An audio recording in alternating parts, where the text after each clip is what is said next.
If you were born in the 90s, you saw the world transform before your eyes. The internet arrived, computers evolved, and the cell phone became an extension of our bodies. What's your name? My name is Siri. Look at that, there's finally a woman in your life you can talk to. In the midst of this revolution, a boy was born who seemed to have come from the future. He used technology not to become alienated, but to evangelize. His name was Carlo Acutis. He was a teenager like so many others, who balanced video games with daily mass, programming with profound spirituality. He wasn't an ascetic who isolated himself from the world, but a young man who threw himself into life, head first, and found the path to holiness in the midst of it all. Carlo Acutis' story is fascinating because it's a reflection of our time. He died in 2006 at the age of 15, but his legacy lives on and impacts millions of people. He will be the first millennial saint in history, a title that carries within it the proof that holiness is possible for our generation, even in a world of bytes and pixels.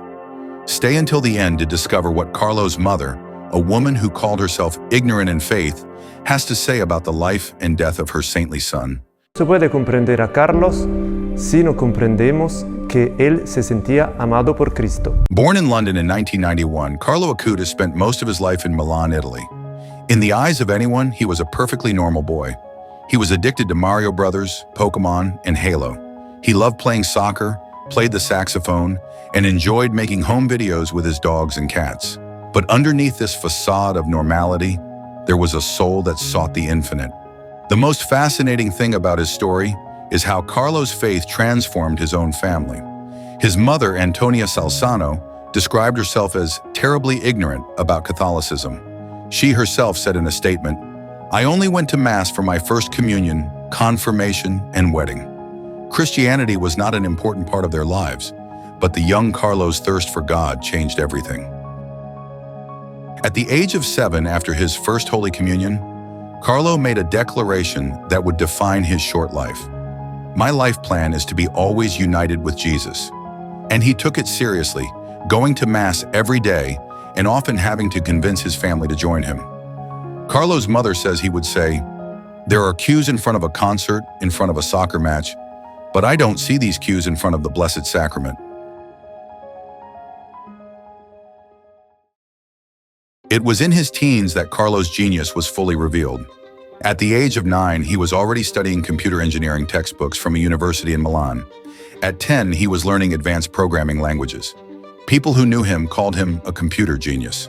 But unlike many young people, Carlo didn't use his skills for entertainment, but for evangelization. At the age of 11, he discovered the Eucharistic miracle of Lanciano and was shocked to realize that few people knew about these events. That's when the great mission of his life arose, to catalog all the Eucharistic miracles in the world.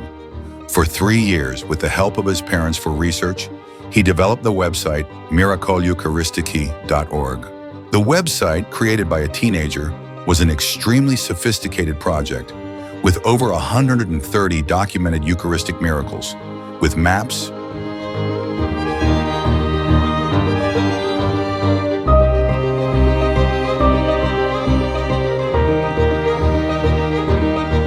videos,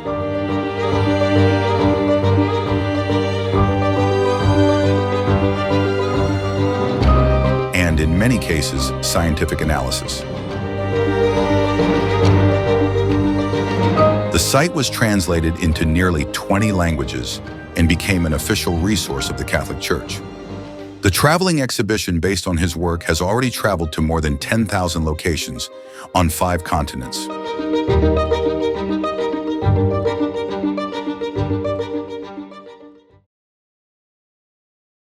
The path to sainthood requires proof of miracles. The first miracle attributed to Carlo, which paved the way for his beatification, happened to the Brazilian boy Matthias Viana. Matthias was born with a rare condition in his pancreas, and doctors said he would not live to be 5 years old. In 2013, exactly 7 years after Carlo's death, Matthias's mother made a novena to Carlo and took her son to touch a relic of the young man. Matthias asked to stop throwing up so much, and the healing was immediate and complete. The second miracle happened in 2022, with the young woman Valeria Valverde from Costa Rica, who suffered a severe traumatic brain injury in a bicycle accident. Her mother made a pilgrimage to Carlo's tomb in Assisi. On the same day, Valeria began breathing on her own, and 10 days later, a CT scan showed that the hemorrhage in her brain had completely disappeared, without a medical explanation. Carlo's life ended tragically. In October 2006, at the age of 15, he was diagnosed with acute leukemia. Even while suffering, he offered his pain for the Pope and for the Church. His last words to his mother were, "Mom, don't be afraid. Since Jesus became a man, death has become the passage to life. We don't need to flee from it."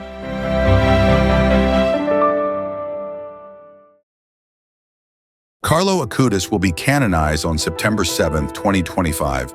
His tomb in Assisi, Italy, has already become one of the most visited pilgrimage sites in the world. He is dressed in the same clothes he wore in life, as if he were just sleeping.